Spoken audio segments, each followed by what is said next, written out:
Hello, everyone, everywhere. This is Pastor Robert Thibodeau. Welcome to your Freedom Through Faith video minute for today, which is March 12th.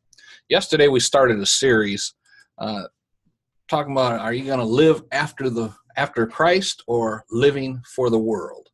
Living for Christ or living for the world? And for the next couple days, we'll continue to discuss this situation. I want to go to 2 Corinthians chapter 10, verse 3 for today.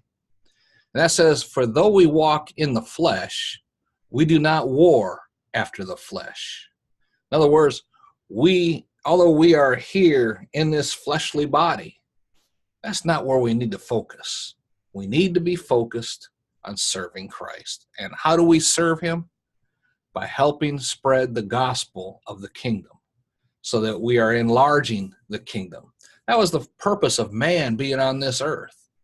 You go back to the book of Genesis and it says, there's basically chaos over all the earth. The earth was without form and void. Darkness was on the face of the deep. And the translation of that scripture basically says, where it says darkness, face of the deep, that basically means there was chaos.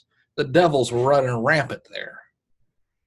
And then God picks out this one little spot, the Garden of Eden, and makes it a blessed, prosperous place. And he tells his man, go forth, multiply, replenish the earth, subdue the earth, have dominion in the earth.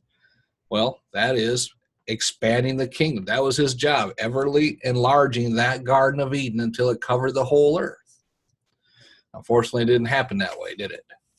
But the question is, if you're living after the world, then you're walking around seeking the world's approval. You're trying to get ahead.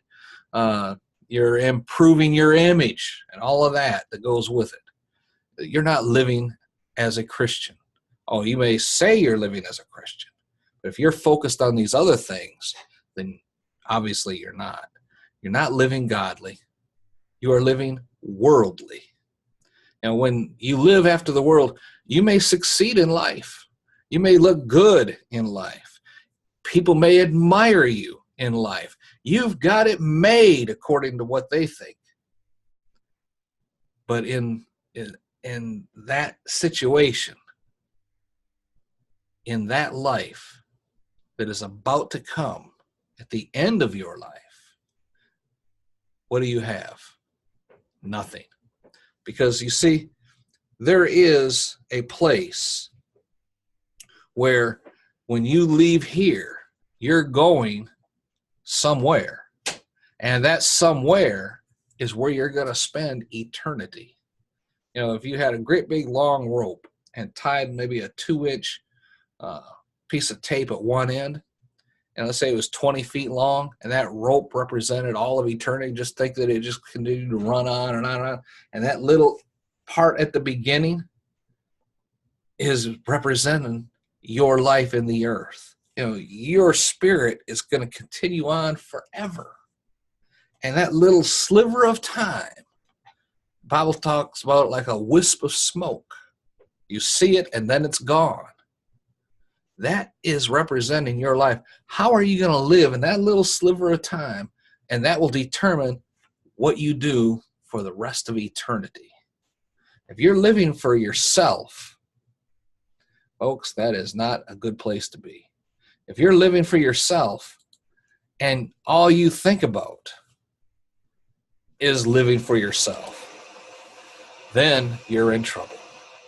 But what you need to do is focus on serving Christ. When you can do that, then you can begin to live a life that's blessed in all that you do.